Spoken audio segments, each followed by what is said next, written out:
Welcome to Adhira Chemistry class. Hello friends, आप सबका अधीरा chemistry में स्वागत है। जो लेसन चल रहा था वो उस लेसन का नाम है chemical bonding and molecular structure. यह लेसन बहुत इंपॉर्टेंट है और जो आने वाले जो एग्जाम होने वाला है जीआईसी लेक्चरर का पीजीटी केमिस्ट्री उसमें इससे सवाल आएगा। इस लेसन में जो हमारा टॉपिक चल रहा था वो टॉपिक था हाइब्रिडाइजेशन। इसके पहले हम बताए थे कि हाइब्रिडाइजेशन क्या होता है, हाइब्रिडाइजेशन कितने टाइप के होते हैं, वैलेंस ऑफ कार्बन क्या होता है। आज का जो हमारा टॉपिक होगा वो टॉपिक होगा sp3 हाइब्रिडाइजेशन।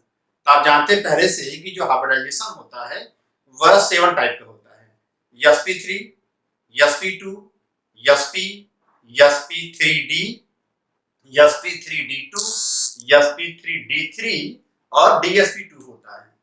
तो आज के बाद से जो हमारा वीडियो आएगा, वीडियो अपलोड होगा, वह एक एक करके सारे हाइब्रिडाइजेशन पे होंगे और हम एक एक करके सारे हाइब्रिडाइजेशन के बारे में बताएंगे क्या होता है, उसको डिफाइन करेंगे और एक एक एग्जांपल बताएंगे और उस हाइब्रिडाइजेशन से रिलेटेड जितने मॉलिक्यूल होंगे उसके बारे में बातचीत करेंगे। तो आज के वीडियो में हम बात करेंगे sp3 हाइब्रिडाइजेशन पर।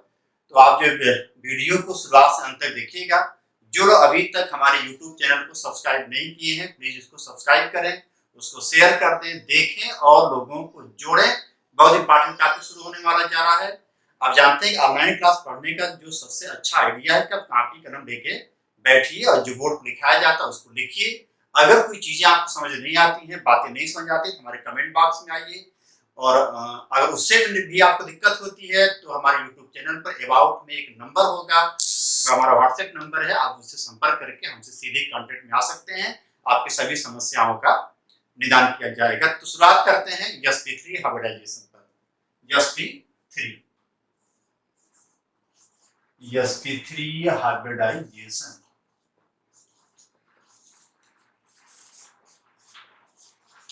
ठीक है। देखिए sp3 में sp3 लिखा है तो इसमें एक s और 3 p ऑर्बिटल। ऐसा हाइब्रिडाइजेशन जिसमें एक s, 1 s and 3 p orbital involve होते हैं, मिक्सिंग में आते हैं, मर्जिंग में आते हैं, वह कहलाता है sp3 hybridisation. 1 s and 3 orbitals are mixed together to give equivalent orbital of same energy is known as sp3 hybridization. तो हाइब्रिडाइजेशन का मतलब क्या होता है? हाइब्रिड मतलब होता है हाइब्रिड प्लस जेसन। तो हाइब्रिड मतलब होता है इम्प्योर और जेसन माने होता है फॉर्मेशन।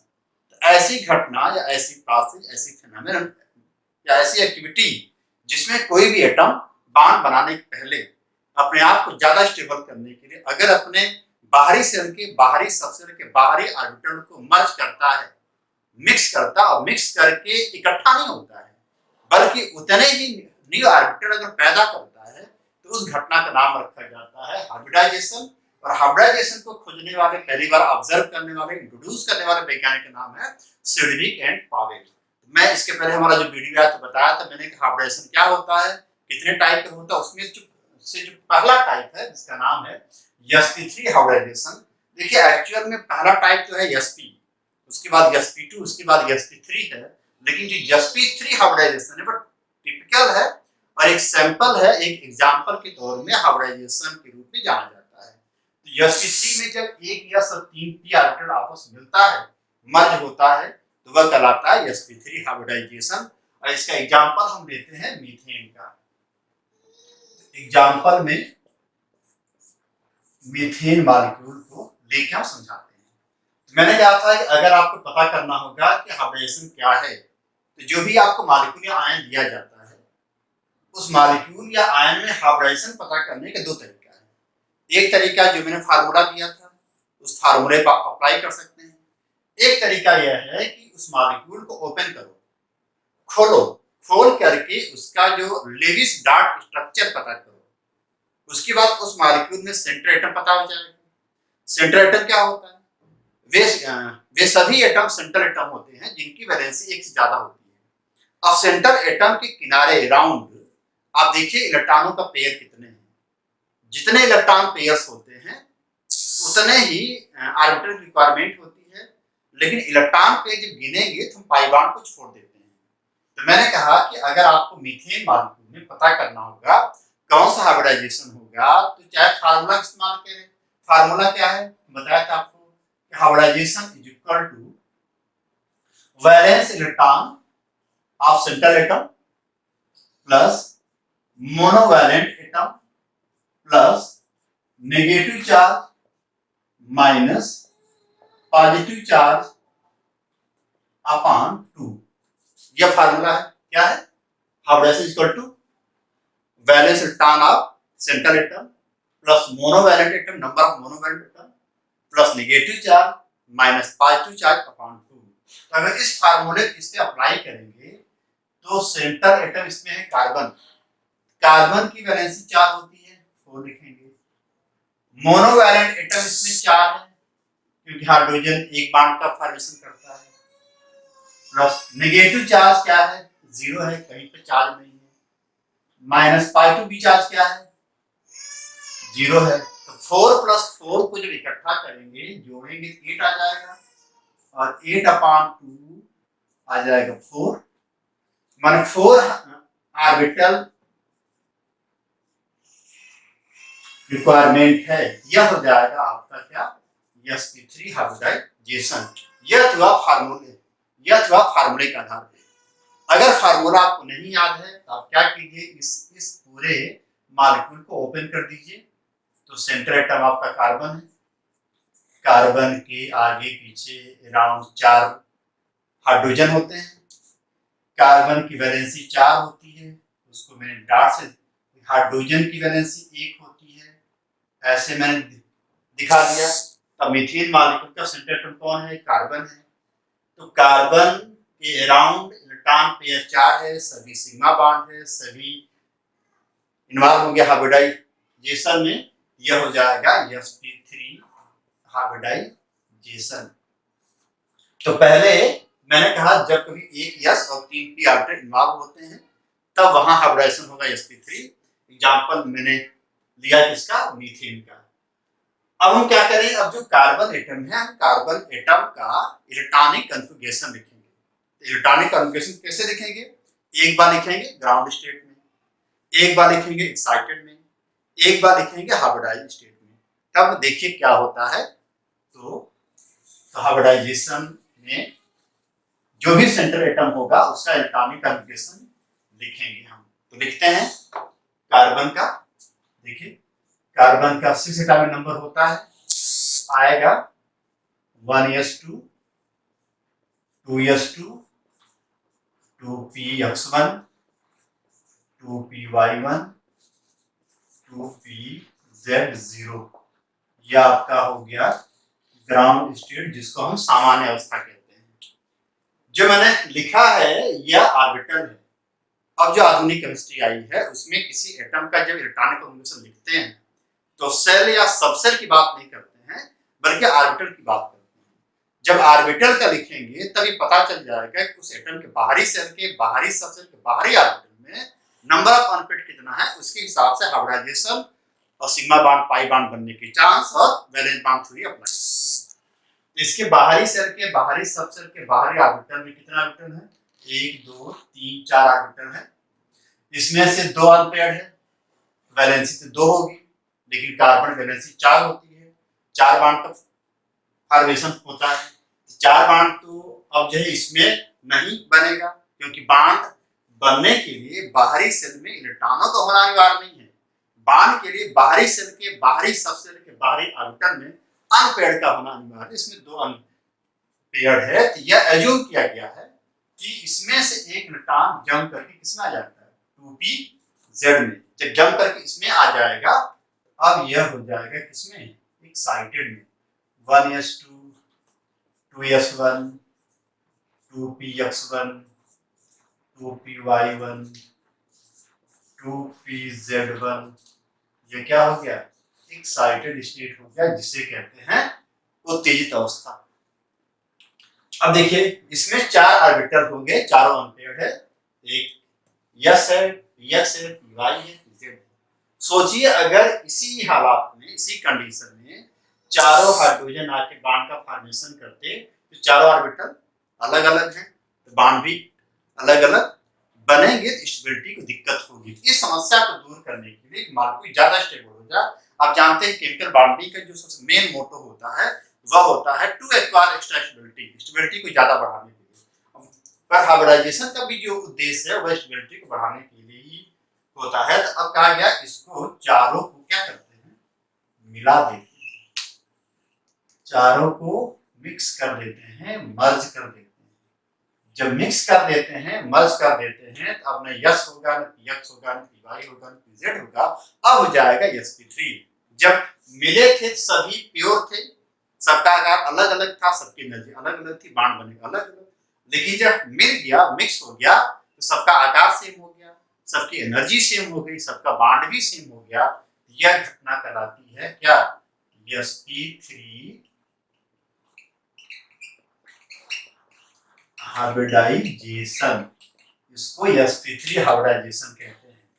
अब जो है इसका आप ऐसे इसको लिखेंगे, 1:2 हो गया, 2sp3 1, ऐसे लिखेंगे 4 बार, देखिए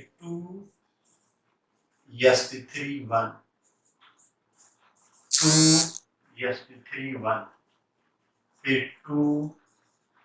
2sp3 1, यह हो गया आपका हाइब्रिडाइज्ड स्टेट। देखिए सब चारों सेम हो गया। आगे जो 2 लिखा है ये बता रहे हैं कि दूसरे ऑर्बिट के दूसरे सेल का है, sp3 4 बार है। ऊपर जो है एक एक इलेक्ट्रॉन है, तो सब में 4 अनपेयर्ड है। और इसके पहले का जो वीडियो था बताया था मैंने हाइब्रिडेशन वाले में कि जो हाइब्रिड ऑर्बिटल होते हैं, जो संकरित कक्षक होते हैं, सबका आकार एक जैसा होता है। उसमें एक लोब छोटा होगा, एक लोब बड़ा होता है। आकार देखिए ऐसे आकार होगा, ऐसे इनका भी होगा, ऐसे इनका भी होगा, ऐसे इनका भी होगा, ठीक, ऐसे इनका अनपेयर होगा।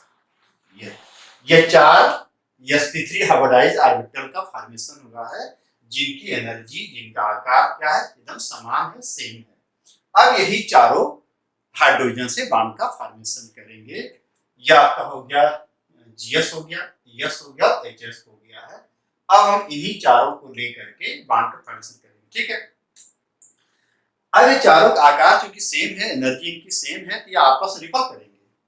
जब रिपल करेंगे तो रिपल्सन से एनर्जी बढ़ जाती है, तो इनके बीच रिपल्सन कम हो, मिनिमम रिपल्सन हो, इस समस्या को हल किया गया। इस समस्या को हल करने के लिए 1901 में साइंटिस्ट आए लीबेल एंड बांटहाफ, 2 बड़े वैज्ञानिक है, और ये ऑर्गेनिक केमिस्ट्री बहुत बड़ा नाम है। लीबेल एंड बांटहाफ ने कहा था कि कार्बन की 4 वैलेंसी है वह टेट्राहेड्रली रहती है। यह जो होते हैं टेट्राहेड्रल के जो 4 कार्नर होते हैं उसमें ओरिएंट रहते हैं, 4 कार्नर ऑक्युपाई कर लेते हैं। 4 कार्नर ऑक्युपाई करने के बाद टेट्राहेड्रल का मॉडल जो होता है वो हो जाता है 3D मॉडल है, 3 डायमेंशन मॉडल है। और उनके बीच में, सभी बॉन्ड के बीच में 109 डिग्री 28 मिनट का एंगल है। तो इनका आकार क्या हो जाएगा भाई, टेट्राहेड्रल मॉडल होता है। और टेट्राहेड्रल मॉडल के आ जाने से केमिस्ट्री में एक नई फील्ड पैदा हुई, 3D मॉडल पैदा हुआ, जिससे स्टीरियो केमिस्ट्री पैदा हुई, ऑप्टिकल आइसोमेरिज्म के बारे में बातचीत हुई, बहुत सारे मेटाबॉलिक एक्टिविटी से लेके एंजाइम से लेके बहुत सारी जितने कॉन्सेप्ट है उसको क्लियर करना शुरू कर दिए हैं। लीबेल बांटहाफ को पहली बार ऑर्गेनिक केमिस्ट्री में नोबेल अवार्ड दिया गया।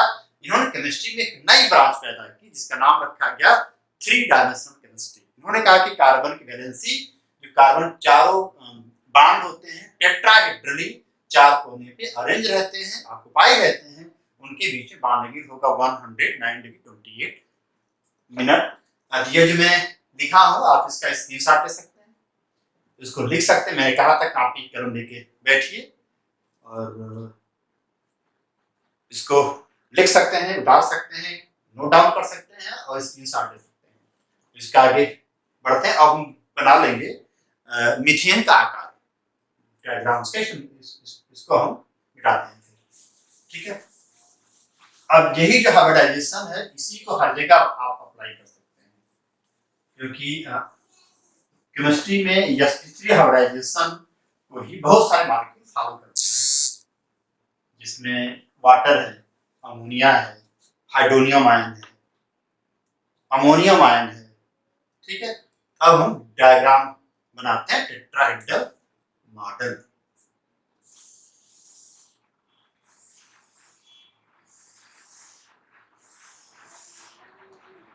यह हाइड्रोजन का ऑर्बिटल है,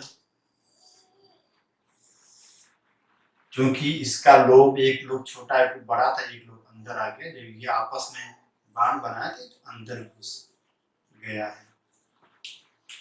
यह हाइड्रोजन का ऑर्बिटल है। हाइड्रोजन में एक इलेक्ट्रॉन होता है, इलेक्ट्रॉनिक कन्फर्मेशन में 1s1 आता है। यस का आकार होता है स्फेरिकल, सिमेट्रिकल होता है। तो कार्बन की 4 sp3 हाइड्रोजन की 1s से जाकर के क्या हो गए, ओवरलैप कर लिए हैं, हेड टू हेड ओवरलैप कर लिए हैं, और इनके बीच में बॉन्ड एंगल आ गया है 109 डिग्री 28 मिनट। ये इनका क्या है,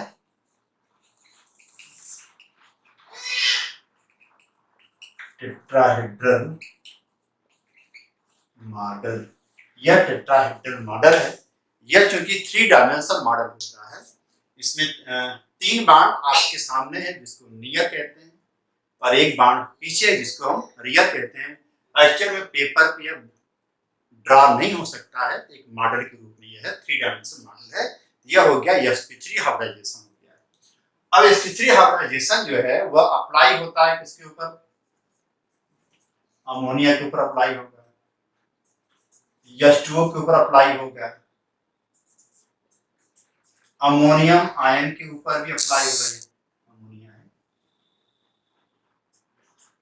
हाइड्रोनियम आयन के ऊपर भी अप्लाई होगा।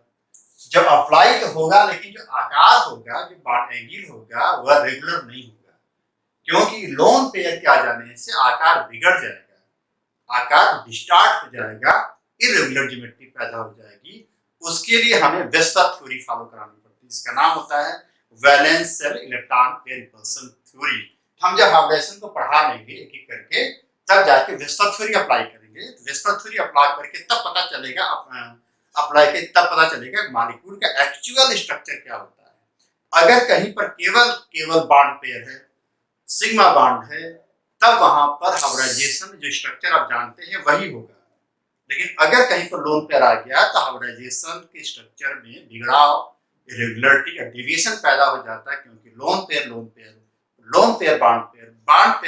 एक दूसरे को रिपल करते हैं। और इस रिपल्सन को बताने वाली थ्योरी का नाम क्या है, वेस्टर थ्योरी, VSEPR। इसके बारे में बातचीत होगी। तो आज का जो हमारा वीडियो था वह था sp3 हाइब्रिडाइजेशन पर।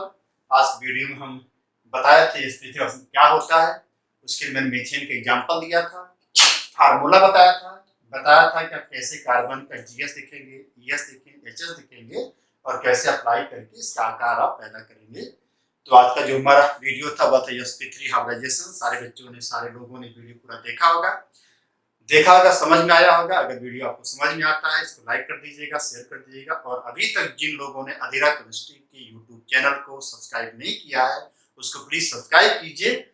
इससे सवाल आएंगे, अभी आने वाले दिनों में एक एग्जाम होने वाला है GIC लेक्चरर PGT केमिस्ट्री का, उसमें इससे सवाल पूछ जाएंगे।